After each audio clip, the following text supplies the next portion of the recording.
Amber, how are you? I'm good. Thank you. How are you? I'm doing swimmingly. Good. This is a really, I've had experience with older relatives that have been less than positive, including some caretakers that, started taking advantage of them. I had one, my first tutoring client, in fact, was this older lady. She had adopted a child later in life. So by the time I met her, she was in her 60s and the kid was like 10.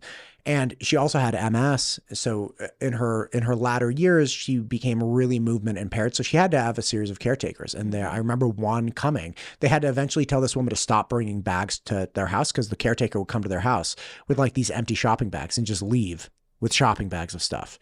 And it was a terrible thing.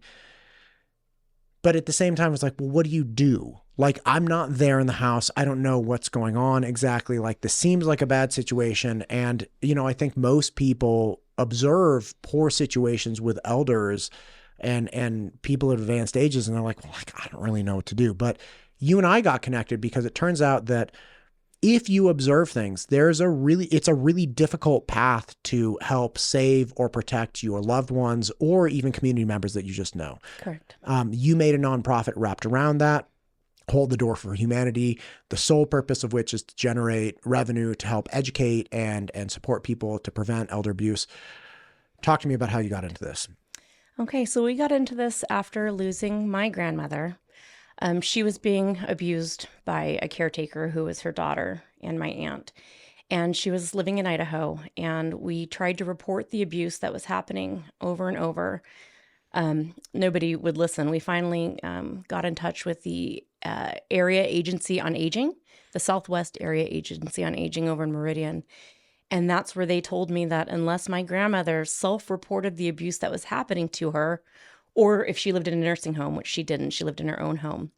But unless she self-reports the abuse, that there is no one there or anywhere else in Idaho that will make a report, open an investigation, or go even in person and ask my grandmother, in this case, questions about the abuse.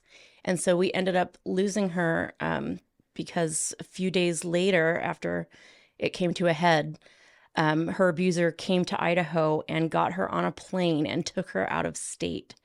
So she's still alive and now being abused in another state. And the person that was abusing her was able to now get power of attorney for my grandmother in the other state. So in order to save my grandmother now, it would take over 4 years, thousands and thousands of dollars. And it's not something that my family can afford. And putting my grandmother through 4 years, she's almost 90. So putting her through all those years of court, she might not even make it until the end. So it's a really hard situation. My family, it's been 2 years now almost since we lost my grandma.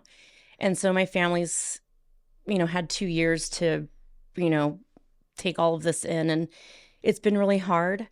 But feel like we've risen from the ashes to create something so great that's going to help Idaho and help the seniors here that were in my grandmother's case or something similar, so that people that abuse or that see this abuse can call and report it, no matter who you are and no matter where the senior lives, without the senior having to self-report their own abuse, because that doesn't happen all the time. My grandma, for instance, was being threatened and manipulated by her abuser, telling my grandma, if you don't do this or give me money for this, then I'm not going to get your groceries. I'm not going to take you to the doctor. I'm not going to run your errands. I'm not going to help you around the house. So, of course, my grandmother wasn't going to self-report the abuse because she was scared. And that's exactly what she told me during our conversations while she was being abused, is that she was scared. And I tried to help her, and there was nobody to help me help her. And that's a situation that we're in. So it's hard to imagine.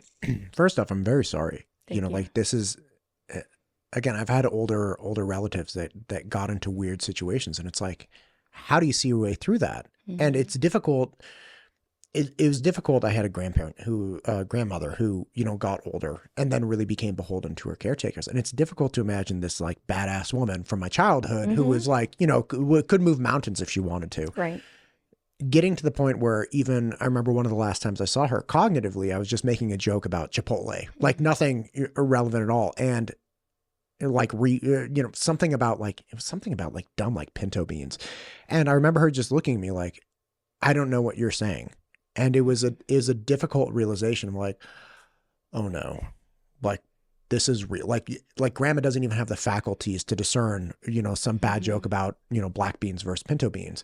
One of the last times I talked to her on the phone, my grandfather had passed away when I was in high school, and my grandmother passed away just a couple of years ago. So there's this big gap between when he had passed away and when she did. And the last time I spoke with her on the phone, she was like, "Hey, I got to get off the phone because my husband Jack's coming home from work." And I'm like, "Okay, Grandma, I love you." Like, so it's a difficult thing.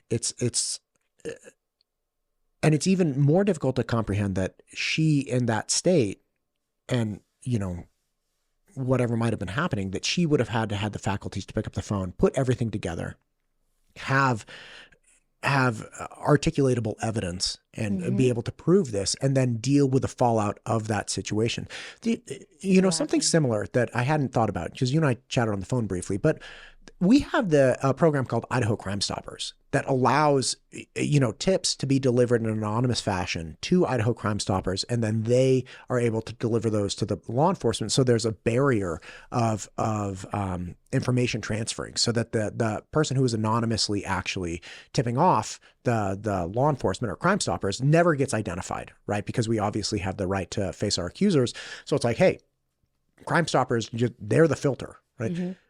Do we have anything like that where like people could anonymously call to check in on elders or something? Well, I'm sure if you call the police department for a welfare check, that might be a little bit different. In my situation, I called Eagle Police Department because that's where my grandma was living.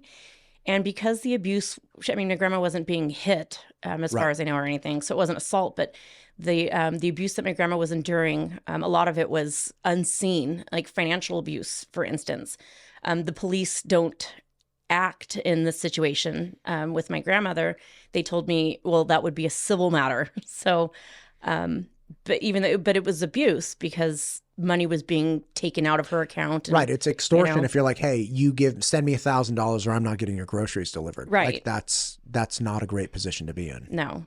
So it just comes down to civil issues. Like what's the recourse, or what are you were saying, hey, look, it would take years and years and cost money. Like say I was in your position, what would be the steps that I would have to take? Like, how is the system set up? So the system is set up now. Well, I did have a meeting with the director of the Area Agency on Aging. And so there are a few things that he tried to correct about the situation that happened with my grandma, because supposedly he said that it should have happened differently when the call was received. But the way it is now, they're understaffed and underfunded, and they don't have enough people to respond to abuse calls. And so like what I was told was that the senior has to either live in a nursing or assisted living home because they're always protected, or the senior has to self-report. However, in my grandma's case, not only did she not want to self-report because she was scared, there were some types of abuse that sometimes seniors don't even know that they're being abused. They don't consider it abuse, they don't know that it's happening. But my grandmother, her abuser eventually ended up taking her cell phone, then taking her landline, and then taking over her iPad. So with her Facebook account, because my grandma used to do little Facebook messages and stuff, and eventually ended up taking over that. So my grandma didn't even have a way to self-report at the end, even if she wanted to. She had no means to call and make a report for herself.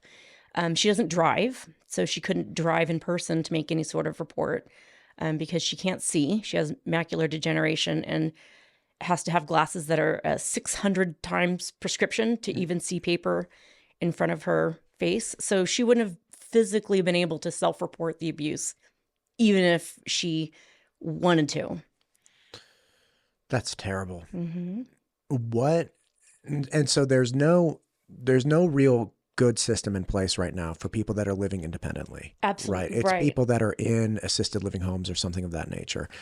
Is there anything in the works to like rectify that? Is there any like we have well checks, Right. right? Like we have things in a law enforcement manner that it's like, hey, can you just go check and make sure the person's alive? Right. Like, is there And they'll do any that. for the area specialist? Is there anything in the works to say like, hey, we're trying to get this type of thing squared away? Like we're trying to get. I mean, obviously, you guys are out there trying to do what you can, but is there any call system that's being designed?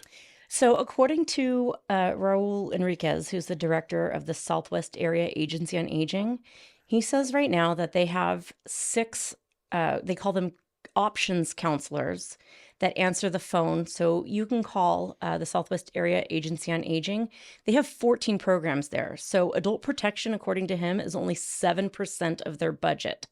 And the rest of the things that they do there, like for instance, they do Meals on Wheels, Right. Dial a Ride, diabetes classes, stuff like that. And so these 6 operators answer the phone calls, whether it's abuse or Meals on Wheels. And so he thinks that more training might be necessary for these people answering the phones, because they're the same people that also answer any emails that come in and any people that come in person to speak to the office, which is what I did. I went into the office and was told that in person that my grandmother would have to either be living in a nursing home or self-report.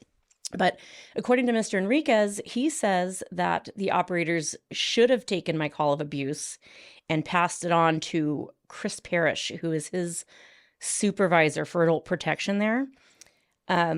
And he says that's the way that it should have happened. But he says that these options counselors, which are not actually counselors, they're just more of like phone representatives, Sure. possibly need more training, or like my husband, Dan, suggested is changing their job title because it might give people a false sense when they call, they think they're talking to some sort of counselor Authority. or something, but they're actually just talking to a person that works there, that there's no, the employees that apply there don't have to have any degree, nor even a high school diploma, or any experience in any sort of social work to work there. And so Chris Parrish kind of chalked up my grandmother's situation to just bad customer service. Not once did we even receive an apology from anybody at the office for what happened to my grandma. And so after talking to Mr. Enriquez, he says that more training is probably needed. But in order to do anything there, he says that they're underfunded and that they need more funding to be able to improve anything there. And from what I found out, most of our surrounding states have an adult protection service that's run by either the state or the local county. Whereas Idaho, our adult protection is run under the Area Agency on Aging. But what the Area Agency on Aging is just a private contractor. And so they have the contract from the Idaho Commission on Aging, and they're supposed to be following certain guidelines of this contract. For instance, taking adult protection services calls, and they're just dropping the ball, according to Mr. Enriquez, because their employees aren't trained enough and they don't have enough funding to be able to support their adult protection services program like it should be. Okay. I've never heard of the adult, Commission on Aging? The Idaho Commission on Aging. Okay. Is that a separate like state taxing district, or is there like a board that oversees this? It's like the Idaho Water Board, for instance, is made up of a board that's appointed by the governor. Like who oversees the governor's office? Okay. The Idaho Commission on Aging is part of the governor's office. It falls into the. And so then they have a private-public partnership. They're a public agency, obviously, and then they contract out with private organizations to deliver this customer service. Correct. And they deliver the customer service according to the Older Americans Act that was passed in 1965. So that act provides for all states to have adult protection services and like an area agency on aging and nutrition programs. And there's other things this act provides for these seniors. And every state is supposed to provide that for its seniors. And most states, for when it comes to adult protection, have it run by a government agency, their own state or their city or county. But Idaho is different and has it running under the Area Agency on Aging, which is a nonprofit organization. And the director, Mr. Enriquez himself, even said that he believes that adult protection services is not best served under a nonprofit. He says that it's a disservice having adult protection services under the umbrella of a nonprofit rather than having adult protection separate and run by the government. Why is that? Is it just lack of funds, or is it like, what is it that's wrong with the nonprofit? So he said that it's always been run by a nonprofit, and he's been there for 20 years, not at the Area Agency on Aging. He says that prior to 2014, it was Sage Community Services. And that was a nonprofit that the state of Idaho contracted with to provide adult protection services. I don't know much about them, but they ended up going under somehow. Sure. And so for 2 years, all the adult programs were kind of in limbo because they had no contractor to take it over, at least for this area, the Southwest area, because there's 6 areas in Idaho. And so for 2 years, adult protection, while it was in limbo, was actually run by the state or a state entity, according to Mr. Enriquez.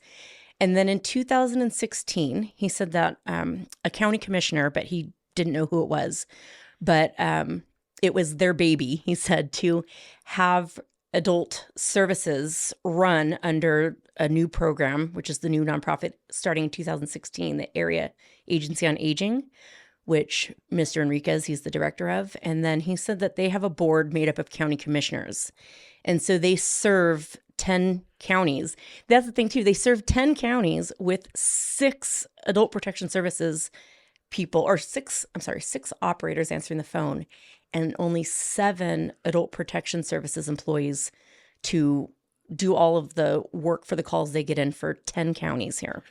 Okay, so it's a private nonprofit, but the board of the nonprofit is the county commissioners. Right. And so he even called it himself. He called the Area Agency on Aging and called it a quasi-county entity. Right. Because the board's made up of county commissioners, but it's a nonprofit. It's not a government agency.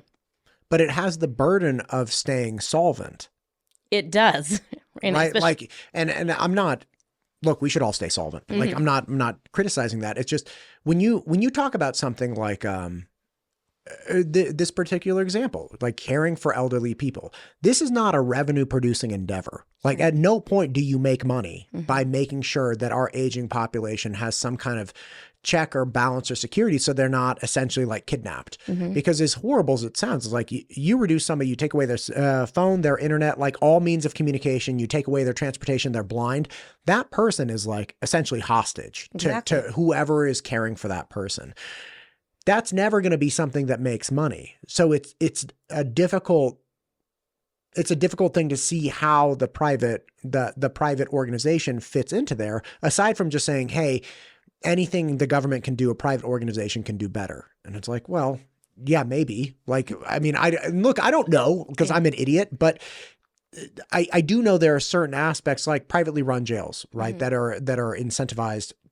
Obviously, if you have a private organization, you're incentivized to get more customers. Those customers are obviously your, inmates and things like that. That leads to some difficult things. And I'm not saying every privately run jail does that, but we have different incentive programs.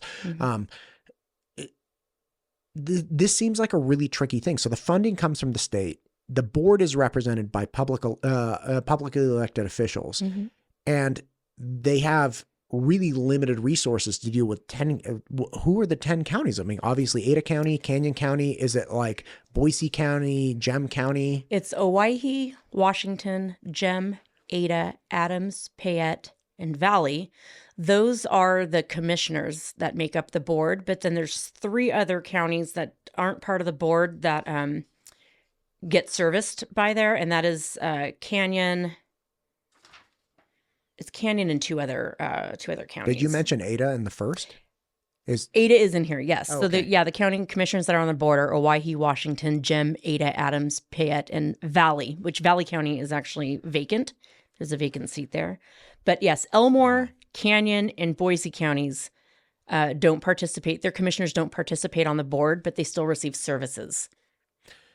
This is wild. Mm-hmm. I mean, especially considering, look, there was that crazy article from the LA Times about a year ago about the Eagle mayor's race and how we have such a large collection of retirees in the city of Eagle that are coming from out of state and bringing, I don't know, public retirements or CalPERS or something. I don't know. Right. I don't know anything about retirement stuff, but there is an aging population here. It's really significant. I have a very dear friend who runs an assisted living operation. He's got like 10 or 12 different locations, and business is booming for him because the population is aging and more people need help. And he puts on a fantastic.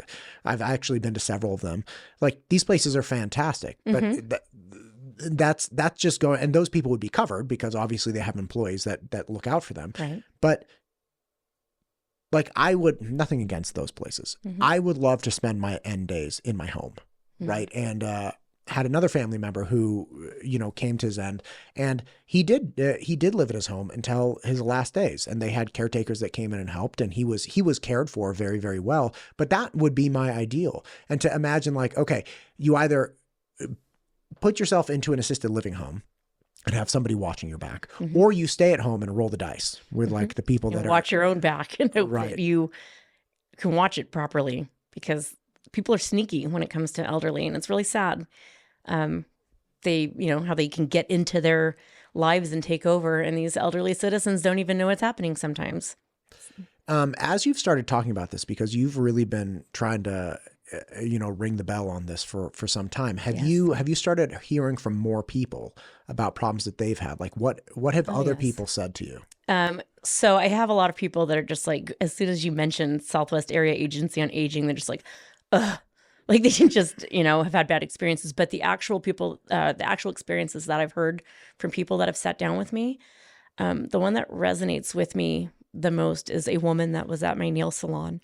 And she said that her grandfather was being abused by her step-grandmother, and that the grandfather was on medications, but the step-grandmother was over-medicating him with his own medications, just doubling it up or so every day. And so Grandpa was just out of it and wasn't able to take care of himself, and Grandma kind of just took over everything for him. And so this granddaughter who I was speaking to at my nail salon said that she called over and over and over to the Southwest Area Agency on Aging trying to report this abuse. And she was told the same thing that I was. They said, unless your grandfather self-reports that he's being abused, we're not going to come. And I understand this. I understand that there's no agency that's going to come in and just remove somebody from their own home, because they have rights. But right. They wouldn't even come and ask, knock on the door and say, "Hey, Grandpa, are you okay?" And send somebody trained to maybe look for signs of abuse. But none of that ever happened, and he ended up passing away because nobody came to his aid to see if he was even okay or ask any sorts of questions, open any sort of investigation. It was self-report or nothing. When my wife was pregnant, I remember I went to her doctor's appointments with her. Like, try to be a good husband and dad. And it always bothered me because they're like, you need to wait out here for a minute. We're going to talk to her real fast. And they like pull her into the room and run down like, does your husband hit you? Like, she's like, no. It's like all of these things, right? And I was bothered at first with like the first kid. And then I'm like, this is probably a good thing. Like, hey, honey, I'll be out here. In fact, just do the whole thing. I'll just be right here. Like, you don't even need me in the room. I'll just stare at the fish tank in the waiting room. Yeah. And like, that's an important thing. Like you would think that you could have something like that because obviously as you get older, you have higher frequencies of doctor's visits and things of that nature. Like, you would imagine that you could have some kind of checklist, which is like, hey, hang on a sec. We're going to call in Pam. Pam's going to come in. I don't know why Pam, but like Pam's going to come in and ask your dad a couple questions real fast. Can you just hang out here? Like, we do it for younger people with their faculties that might be in bad spots. Why couldn't we do that for older people that are just getting checkups or medications or anything? Just have like hey, we're going to privately run through a couple questions with this person real fast. And Pam comes and she's like, hey, Matt, how you doing? I'm like, oh, I'm fine, Pam. It's like, just, is there anything like that? Are people talking about inserting that into our health system? No, there isn't. And like I said, according to Mr. Enriquez, there should be, he says, but they're underfunded and they don't have enough employees. And so these options counselors that answer the phone, They get to decide which calls they forward to adult protection services and which calls they don't. But in my personal case, according to the director, I was just given a bunch of misinformation. But that is what they're telling people, is that they have to self-report. And so I don't know if there's anything in the works. That's what should have happened, is if somebody should have went to my grandma, pulled her aside, like you said, and just said, hey, what's going on? We have reports of this. And I know for a fact that my grandmother, that would have been her way out. And she would have been able to say all the things that were happening to her that she was telling me that I was trying to report. She would have been able to tell them to somebody in authority, but she never even got that chance. She was threatened until she was put on a plane and taken. Okay. Every time you say that, this is so horrible. I'm so sorry you've gone through this. But what about just something in like the medical organization? Like you have to go through the dumb questionnaire, like how much screen time does your kid have? How much like your doctors? Yeah, like you go to a doctor's. Like if you have people going in for checkups, why not have a required thing where people come through? Like there's a problem right now with, this one's rough. There's a problem right now with young people, okay, in that you have to sign a form in Idaho right now that I can't remember exactly what the form is called, but there's a form which is essentially unlimited consent to treat. It has to be signed by a parent or a guardian. Now, this is for minors, okay? Mm-hmm. The problem is, what if you're a foster parent, okay, and you're dealing with a kid that you have and, home taking care of this kid, and you're like, I'm going to take you to your doctors. We're going to get you checked up. I'm going to take you to the dentist, going to take you to the optometrist. We're going to get you all squared away. Poor kid has been neglected. Hypothetical situation. You take them and you're like, no, I'm the foster parent, or I'm the foster, guardian right now. The doctors can't treat the kid. The doctors can't do it unless it's an absolute emergency. They can't care for the kid because we have this form in place that, and I understand the spirit of the form, which is like, hey, you don't ever do anything to a kid without the direct consent of the one that's in charge of him. Yes, I think that's beautiful. But it also creates this problem down the road for these, this small population of people, which is, hey, my parent or guardian, legal guardian is not here, but I still need care for this. Like I have a stomach ache, or I'm like, I don't know, whatever it might be.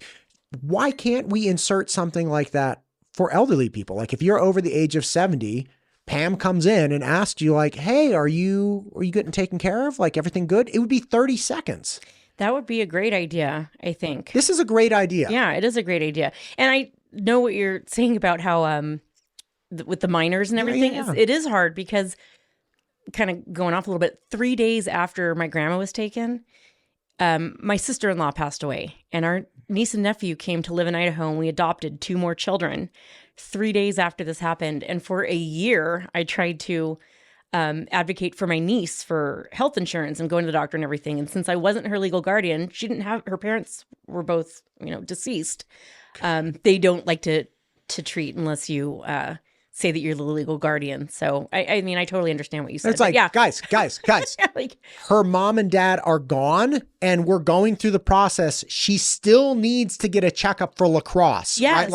Like we need to do these things with this child. Yes. We're the only guardians that she has on the planet. So yeah. So we need to do something. So that was a battle. At the same time, battling for my grandma, also battling for our niece and nephew. Because it's almost like we acknowledge that there's this entrance into infancy, re-entrance into infancy and dependency. We all acknowledge that, right? Mm-hmm. Like most people, I think, have had experiences with an older person who's like, oh my gosh, I got to help this person sit down. I got to help this person do, whatever. We go through such pains with younger people to make sure that they're okay, or, pregnant women who are not, hopefully not younger people, but like normal adults who are, potentially in a bad spot. It just seems that there has to be something that does not rely, that's more systemic, that doesn't rely on a specific agency, is more part of the way that we care for, the elderly. There are things that like called community schools that are essentially utilized to bring services and community action together in a school setting. Because the idea is, hey, look, we physically have these kids here, right, from this time to this time. So why not engage them in like an optometrist appointment or, like whatever it might be. And I don't know all of the nuances of what community schools do, but at its core, it's like, okay, because we have the community here, right? We're going to offer these services because the kids are geographically fenced in here for this time of the day, right? And not all schools do this, but, there's been a large amount of success with community schools, especially in more rural areas where, they have kids that are, have varying degrees of parental input, right? Sure. And people are just trying their best, right? Of course. We have to do something like that. That seems like only common sense, especially with a population that we know people are moving here to retire. We know people are going to be aging. Like, we know not everybody's going to have enough resources to go to assisted living. Like, we know that there will be some number of people that will be preyed upon by less scrupulous relatives, especially with a boomer generation that has, theoretically accumulated quite a bit of wealth over the years. Yes. Why can't we just insert something like this into the health system and just say, hey, look, if you're over 70, we're just going to have Pam come in for 30 seconds, right? And if you're not over 70, fine, no big deal. But like, we do this with all kinds of different health checks. I think that would be a great idea. This is a great idea. We may have just solved this problem. We may have just, little thing here. Well, there's a few things that now after our meeting with Raul Enriquez and Chris Parrish over at the Southwest Area Agency on Aging, there's a few different courses now that we can take in order to start saving our Idaho seniors. And it's either get them to shape up and do what they're supposed to be doing, get them more funding if needed, and get them the resources that they need to do their job properly and properly have an adult protection services that has trained employees that responds to all calls. Or we can try to get a new contractor that would do the job better. Or we can try to just say, no, we don't want a nonprofit to run adult protection services, and create something within the Idaho government that has social workers and adult protection services in it, which to me, in my opinion, is the best way because that's how most states are run. But I know it costs a lot of money and has a lot of resources. But the way it is now, the Southwest Area Agency on Aging as a contractor is not handling adult protection services calls or reports the way that they should be. So it's like he said, lack of funding, right, lack of resources, and lack of trained employees. He also said that he has a 50% retention rate for his adult protected services employees because the commission says that each employee should make $51,000 a year, but that has to include their benefits. So after that, they make about $21.48 an hour, he said. And for the work that they do, it's hard to deal with abused seniors. He says that their retention rate is 50%, and that's a problem too because they need better trained employees, which means more money to pay them. Yeah, I mean, look, to be really clear, if you put me in charge of the Southwest Area Agency for Aging and you were like, hey, your budget's $0, I would do a really bad job too. Yeah. Right. And there's a gray area, or a spectrum, obviously, from your budget's $0 to your budget is $10 million. And you can hire people at 6-figure incomes. And like, you have this really robust, you have 3 times the number of employees and they're all making a bunch of money and you can go out and like save all the seniors. There's a spectrum there, right? And the optimal amount to get qualified, effective services to our seniors without bankrupting us is somewhere in the middle there, right? So not to throw, this agency under the bus. I'm sure they're trying to do the best they can with the resources they have, but this is not a revenue producing thing. And it's very much an out of sight, out of mind problem, right? Like dealing with seniors, especially seniors that are trapped at home, you don't see the pain they go through. And especially they just get secluded and then it's like, it's over, right? It's like, that's why growing up, I remember, people always talking about, it's like, you should check in on your neighbors, like especially the old people. Yeah. Just like go over and say hi. And as a teenager, you're like, I don't want to go talk to Janice. I know. Janice is so old. Like, I don't want to, and she smells or something like dumb teenage thoughts, right? But like that is really important. You do need to check on those people and you do need to integrate them. You do need to just have a connection with them aside from making sure they're not abused, just because they're human beings and they probably looked out for you 10 years ago when you were a kid running around in the street and you didn't know who like Janice was, but she was like, hey, Matt, get out of here. Yeah. You know, like now Janice is older and I can drive and I don't care about Janice at all. It's a thankless endeavor. It is. Yeah. I think after talking to Mr. Enriquez at the meeting, it sounds like they might be doing a good job at all of the other programs that they do, which I'm not, familiar with those programs personally, but I haven't heard any complaints about all their other programs like the Meals on Wheels and the diabetes classes and transportation. So that might be something that that them as a contractor and Idaho might want to keep. The commission might want to keep those services. But Mr. Enriquez said himself that not only does he believe that adult protection services is not best suited under a nonprofit, but he believes it would be best suited under the Idaho Department of Health and Welfare. And I absolutely agree with that, because that's how most states are set up, is adult protection services is through either like the health and welfare department or a social services department, but some department that has state or county employees, and that's not a private nonprofit. And so those are sort of the options. It's either get this agency the resources that they need and have more checks on them. I had asked him how often somebody comes into the office to check on things to make sure that protocols are being followed. And he said that there is a woman at the commission who is the manager of programs that they have, and her name is Deidre Hunt. And she will come in to do checks on their office, but he says usually it's only when they get a complaint. So from what I gathered, it kind of didn't seem like they do as many regular checks. Yeah, like they should be doing. But in this kind of situation, like I was telling my husband, Dan, I understand mistakes happen and things fall through the cracks, and the information that they're giving out is maybe wrong sometimes because they have untrained operators on the phone. But in this kind of position where it could mean somebody's life, there's not room for mistakes. It's sort of like an air traffic controller. You can't make a mistake cost lives. And it's the same thing with adult protection. If somebody's calling for somebody that, that needs help because they're being abused, they could end up dying. And in this case, we'll never see my grandmother again. And the lady that I talked to at the nail salon, her grandfather passed away. It needs to change. And so that is our main goal.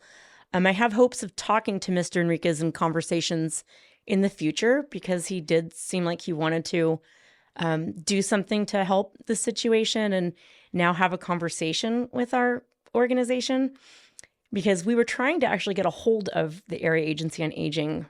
Last year, we had called them when we first started and wanted to see how we could help them.